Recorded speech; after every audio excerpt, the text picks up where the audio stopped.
नमस्कार, बहुत स्वागत है आपका कानूनी जानकारी से जुड़े हमारे इस खास कार्यक्रम लीगल लिटरेसी में। मैं हूं आपके साथ अमित शर्मा। इस कार्यक्रम के हर एपिसोड में हम आपको विभिन्न कानूनों पर जानकारी देते हैं और उसकी विशेषताओं पर चर्चा करते हुए ये बताते हैं कि ये कानून आपके लिए किस तरह और कितना उपयोगी है। तो चलिए शुरुआत करते हैं लीगल लिटरेसी की।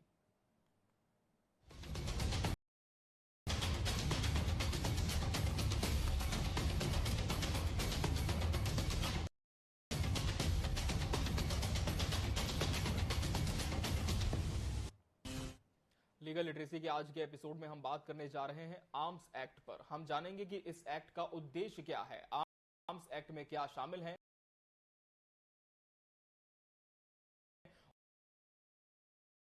और लूथरा जी, मैम आपका बहुत बहुत स्वागत है हमारे इस शो पर। नमस्कार मैम, आर्म्स एक्ट जैसे कि नाम से ही ये संबोधित करता है कि हथियारों से जुड़ा हुआ ये कोई कानून है। इसमें कुछ अलग तरह के प्रावधान होते हैं, लेकिन आर्म्स एक्ट 1959 जो लाया गया था, किस वजह से ये लाया गया, क्यों ऐसी आवश्यकता पड़ी इस एक्ट को लाने की, और क्या उद्देश्य ये रेखांकित करता है? जी, जब हमारा संविधान बन रहा था तब ड्राफ्टिंग कमेटी में ये एक चर्चा उठी थी, क्या एक फंडामेंटल राइट के रूप में आर्म्स रखना एक व्यक्ति का अधिकार होना चाहिए। तो ये चर्चा में ये चीज निकल के आई कि हर दूसरे व्यक्ति के पास अगर आर्म्स रहेगा या हर व्यक्ति के पास अगर आर्म्स रहेगा तो हर कोई सड़कों पे हथियार लेकर के निकलेगा, और हथियार लेकर के निकलेगा तो अपराध का जो दायरा है, अपराध का जो प्रोपोर्शनैलिटी है वो बढ़ जाएगी। तो इसके लिए इस चीज को रिस्ट्रेन करने के लिए इसको कुछ समय के लिए टाल दिया गया।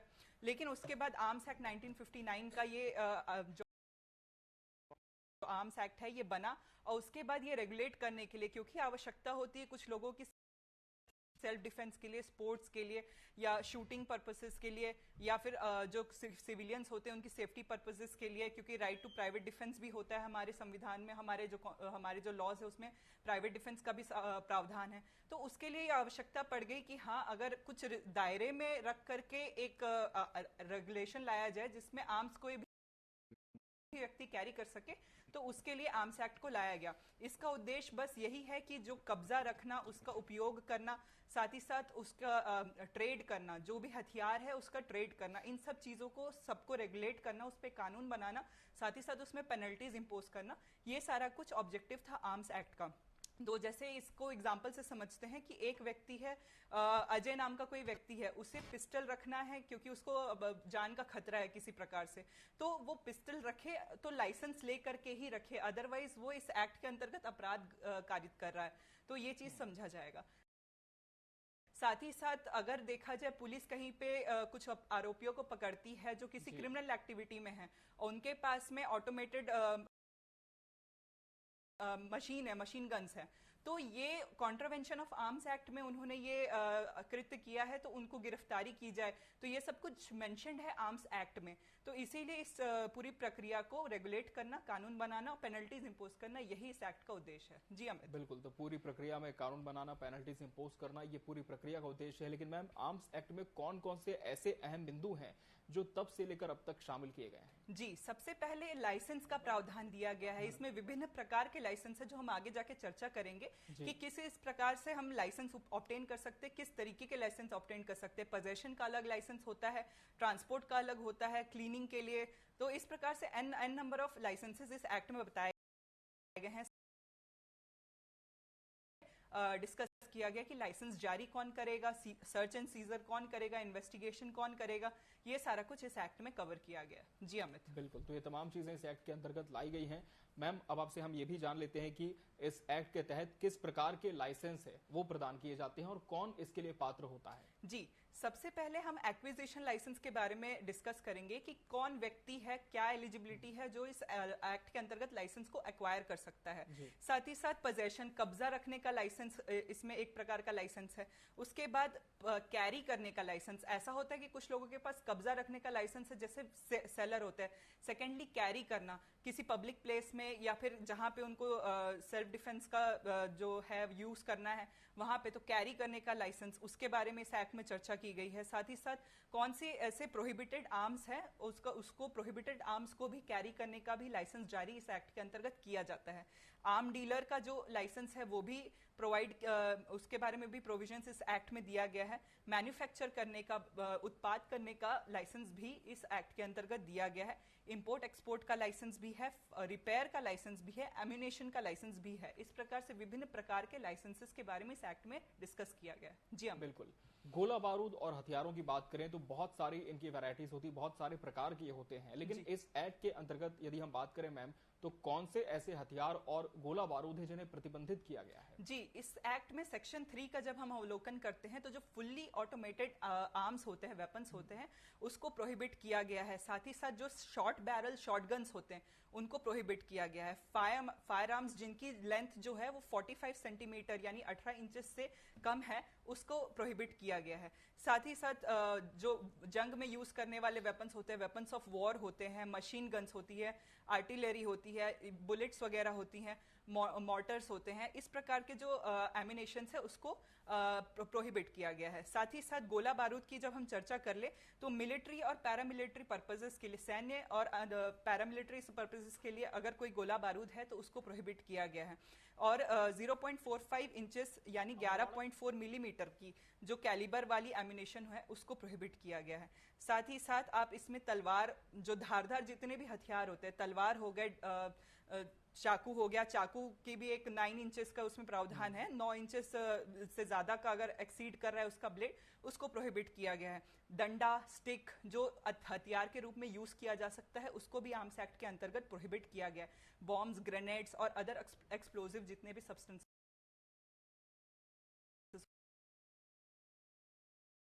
उन्हें प्रोहिबिट किया गया, यानी कि इनका उपयोग करना निषेध किया गया है। जी, अगर लाइसेंस या नियमों का उल्लंघन करता हुआ कोई भी व्यक्ति, कोई भी आरोपी पाया जाता है तो उसके खिलाफ किस तरह के दंड के प्रावधान इसमें है? जी, ये सबसे इम्पोर्टेंट पार्ट है इस आर्म्स एक्ट का, जिसमें बताया गया है कि अगर प्रोहिबिटेड जितने हमने अभी चर्चा की है वो सारे आर्म्स और एमिनेशंस अगर कोई व्यक्ति कैरी करता है तो उसको सजा हो सकती है 7 साल तक की। साथ ही साथ जुर्माने का उसमें प्रावधान है। इसके बाद अगर कोई व्यक्ति किसी हथियार को ट्रांसपोर्ट करता है एक जगह से दूसरी जगह, साल तथा जुर्माने का उसमें प्रावधान है। साथ ही साथ लोक जगह जहां पब्लिक प्लेसेस है वहां पे अगर कोई आर्म्स एंड एमिनेशन कैरी करता है तो उसमें भी 2 साल प्लस जुर्माने का प्रावधान है इसमें। इस प्रकार से अगर कोई व्यक्ति जो दोषित हो चुका है ऑलरेडी आर्म्स एक्ट में और वो भी इस एक्ट के अंतर्गत अगर आर्म्स कैरी करता है तो उसको 5 साल की कैद तथा जुर्माने का प्रावधान है। इस प्रकार से अगर व्यक्ति उसको डिमांड किया गया तुम्हारे पास जो हथियार उसे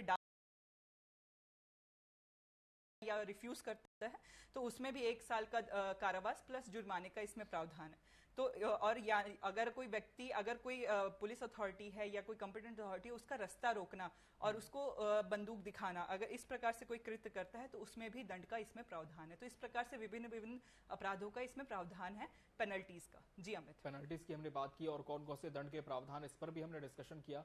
अब मैम हम आपसे विस्तार से समझना चाहेंगे कि जो लाइसेंस प्राप्त करने की प्रक्रिया है वो किस तरह से होती है, किस तरह के स्टेप्स इसमें हमें फॉलो करने होते हैं। जी, अगर आपको लगता है कि आपकी नीड है, आपको यहाँ पे सबसे खतरे में है, या आपको लगता है कि आप ऐसे प्रोफेशन में हैं जहां आपको हथियार कैरी करना बहुत अनिवार्य है, तो आप सबसे पहले अपनी एलिजिबिलिटी देख लें कि आप इस आर्म्स एक्ट के अंतर्गत एलिजिबल है या नहीं आर्म्स एंड एमिनेशन का लाइसेंस प्राप्त करने के लिए। एलिजिबिलिटी में इसमें यही है कि आप 21 वर्ष से ऊपर आपकी आयु होनी चाहिए अगर आप फायर आर्म्स यूज करना चाहते हैं तो। साथ ही साथ एयर राइफल्स और एयर पिस्टल्स अगर आप यूज करना चाहते हैं तो 18 वर्ष से ऊपर की आपकी आयु होनी चाहिए। साथ ही साथ आप भारत के नागरिक होने चाहिए। आर्म्स एक्ट क्योंकि भारत के नागरिकों पे एप्लीकेबल होता है। आप अगर जिस एक्ट में, जिस एरिया पे आप लाइसेंस अप्लाई करना चाहते हैं वहां के आप परमानेंट, वहां के रेसिडेंट होने आवश्यक है, आपका वहां पे डोमिसाइल होना अनिवार्य है। साथ ही साथ आपका कोई प्रीवियस क्रिमिनल रिकॉर्ड नहीं होना चाहिए। अगर आपका क्रिमिनल रिकॉर्ड है या अगर आप मेंटली अनफिट है या फिजिकली अनफिट है तो ऐसी परिस्थिति में भी आपको आर्म्स कैरी करने का लाइसेंस नहीं मिलेगा। साथ ही साथ आपकी इनकम देखी जाती है, आपके पास स्टेबल इनकम होना चाहिए उस आर्म्स एंड एम्यूनेशन एग्जामिनेशन की मेंटेनेंस करने के लिए आपके पास एक स्टेबिलिटी होनी चाहिए इनकम की। साथ ही साथ आपका ऑक्यूपेशन वैलिड होना चाहिए। ये नहीं कि अगर आप पेशेवर अपराधी हैं और आपको आर्म्स कैरी करना है तो आप लाइसेंस के लिए अप्लाई कर रहे हैं, वो भी इस एक्ट के अंतर्गत प्रोहिबिटेड है। आपके पास एक वैलिड ऑक्यूपेशन होना चाहिए। अगर आप स्टूडेंट है, बिजनेसमैन है या फार्मर है या किसी, साथ ही साथ आपको अपनी नीड है वो चीज़ को कन्विंस करना है अथॉरिटीज़ को कि हाँ ये आपकी आवश्यकता है कि आपको आर्म्स कैरी करना है। आपका मेडिकल फिटनेस टेस्ट किया जाएगा। तो इस प्रकार से आपके पास कोई भी ये नहीं होनी चाहिए मेंटल इलनेस या फिजिकल इलनेस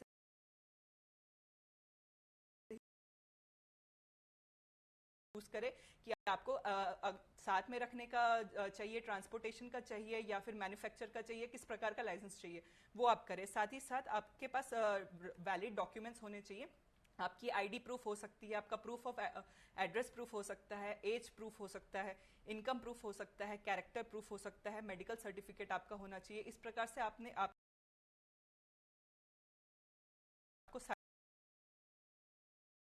कंपीटेंट अथॉरिटी जो आपके स्टेट के हिसाब से हो उनके पास ये एप्लीकेशन आपको सबमिट करना है। आपके एप्लीकेशन सबमिट होने के बाद आपका बैकग्राउंड टेस्ट होगा, उसके बाद आपकी इंटरव्यू होगी, उसके बाद आपको लाइसेंस प्रदान किया जाएगा। और लाइसेंस प्रदान किया जाएगा उसकी भी एक वैलिडिटी। तो इस प्रकार से ये पूरी प्रोसीजर है लाइसेंस प्राप्त करने की। जी तो इतने चरणों का हमें पालन करना होता है, इसके बाद ये जो लाइसेंस है वो मिल पाता है, और इतना आसान भी नहीं होता। सबसे पहले आपकी जो नीड है वो कितनी ज्यादा लीगल है, ऑथेंटिक है, ये भी देखा जाता है। जी मैम, आर्म्स एक्ट के तहत यदि हम इन स्टेप्स को अप्लाई करना है तो लाइसेंसिंग की जो पावर है वो भी अथॉरिटी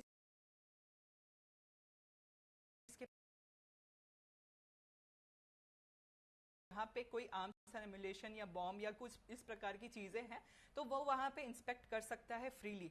साथ ही साथ सर्च करना, सीजर करना, उस जगह का निरीक्षण करना, उधर कुर्क करना, जब्ती करना उस प्रकार के आर्म्स एंड एमुलेशन को, उसकी भी पावर है इस एक्ट के अंतर्गत। अरेस्ट करने की भी पावर अथॉरिटीज को होती है। साथ ही साथ प्रकरण उस व्यक्ति के खिलाफ चलाने का पावर भी अथॉरिटीज को होता है। और उसके बाद में अगर केस का जब निराकरण हो जाता है तो उस आर्म्स एमुनेशन का क्या किया जाता है तो उसको डिस्पोज करना, वो भी पावर इस एक्ट के अंतर्गत अथॉरिटीज को दिया गया है। और इसी प्रकार से एन नंबर ऑफ रूल्स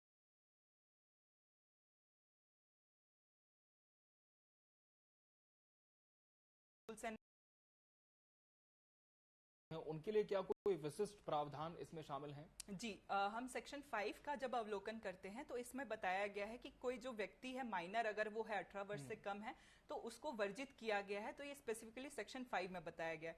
साथ ही साथ अगर हम अदर पर्सन की बात करें, अगर कोई व्यक्ति विकृत चित्र है, अनसाउंड माइंड है, तो उसको भी प्रोहिबिट किया गया है कि वो कोई भी प्रकार का आर्म्स एंड एमुनेशन कैरी नहीं कर सकता है। साथ ही साथ अगर कोई व्यक्ति इस एक्ट के अंतर्गत अपराध में दोषी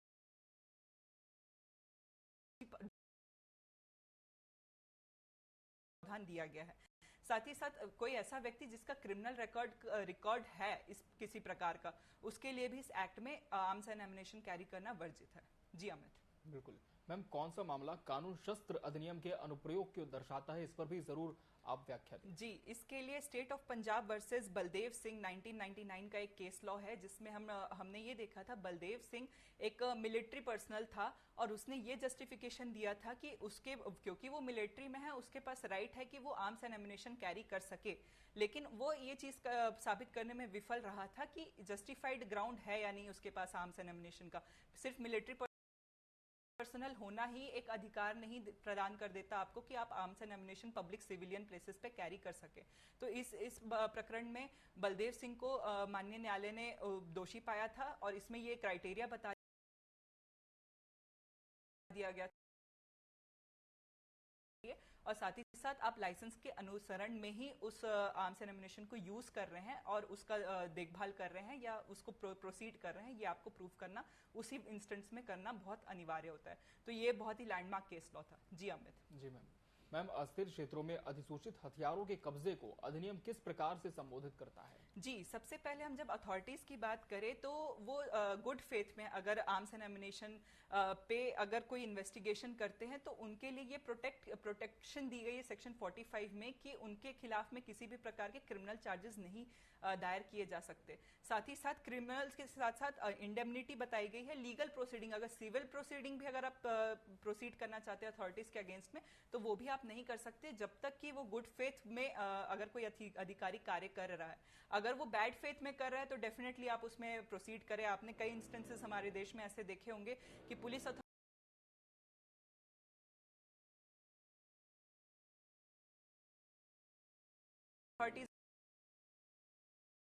से भी एनकाउंटर्स किए जाते हैं, तो यहाँ पे गुड फेथ नहीं दिखता। तो ये एक एक्सेप्शन का दायरा है। गुड फेथ में अगर कोई पुलिस अथॉरिटी या कोई भी अथॉरिटी अगर कोई आर्म्स एंड एम्युनिशन कैरी कर रहा है तो उसमें उनको प्रोटेक्शन दी गई है। लेकिन गुड फेथ के बाहर अगर बैड फेथ में अगर कोई आर्म्स एंड एम्युनिशन का डीलिंग हो रहा है या कैरी हो रहा है तो उसमें उनको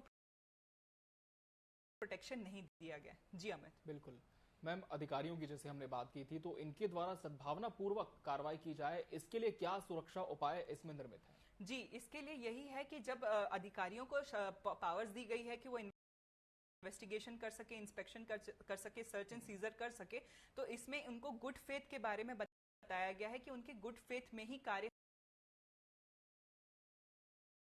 होना।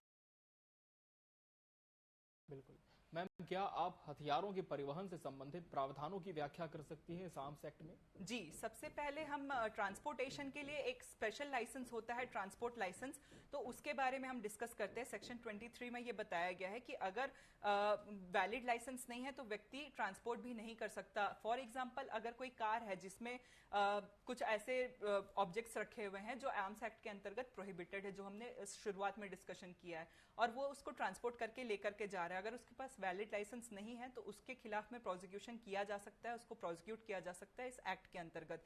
साथ ही साथ अगर आपको परमिशन चाहिए कि आपको आर्म्स एंड एम्युनिशन ट्रांसपोर्ट करना है, आपको लाइसेंस नहीं चाहिए, एक स्पेशल समय के लिए बस केवल परमिशन चाहिए कि इस अवधि से इस अवधि के लिए, उसके लिए भी आप कॉम्पिटेंट अथॉरिटी को एप्लीकेशन देकर के परमिशन की डिमांड कर सकते हैं सेक्शन 24 के अंतर्गत।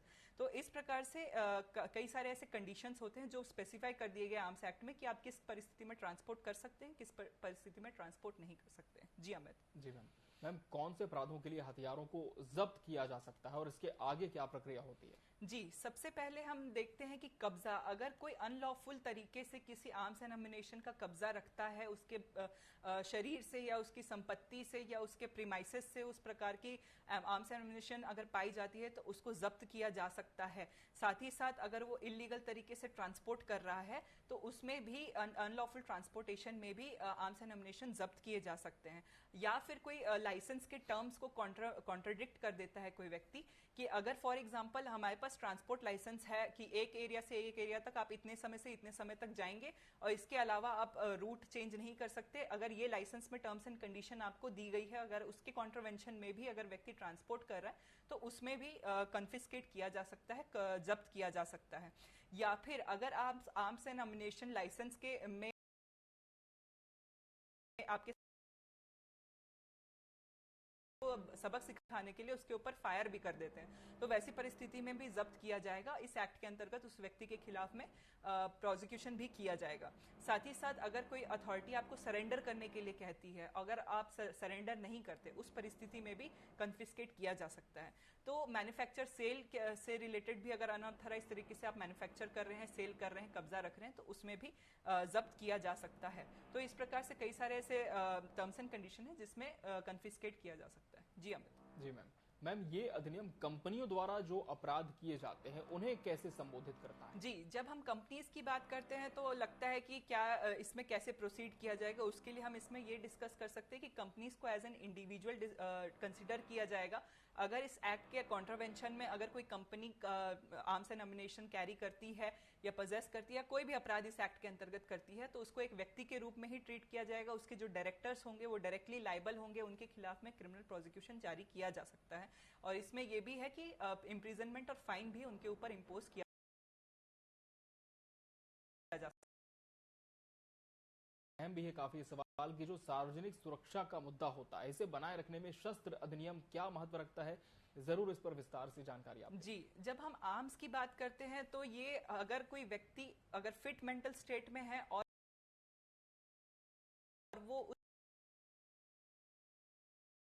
लेकिन अगर कोई व्यक्ति फिट मेंटल स्टेट में नहीं है या कोई माइनर है, कोई बच्चा है, कोई विकृत व्यक्ति है या वो पहले से उसका कोई क्रिमिनल रिकॉर्ड है, इस प्रकार से अगर वो करता है arms and ammunition public place में कैरी, तो उससे सार्वजनिक जो सेफ्टी है वो खतरे में आ जाती है।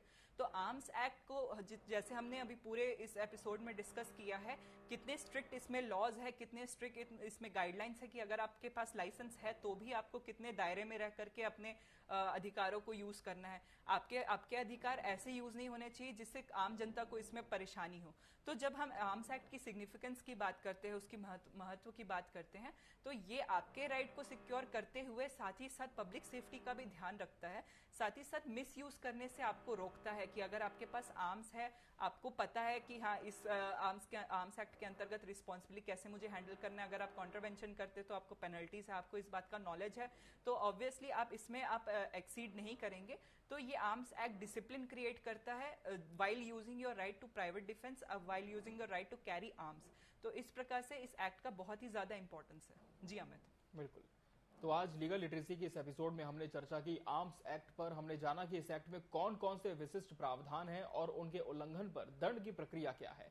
इस विषय पर हाईकोर्ट अधिवक्ता सिमरन कौर लूथरा जी ने हमें विस्तार से जानकारी दी। मैम, आपका बहुत बहुत धन्यवाद इस शो पर आकर दर्शकों को इस विषय पर अहम जानकारी देने के लिए। जी नमस्कार।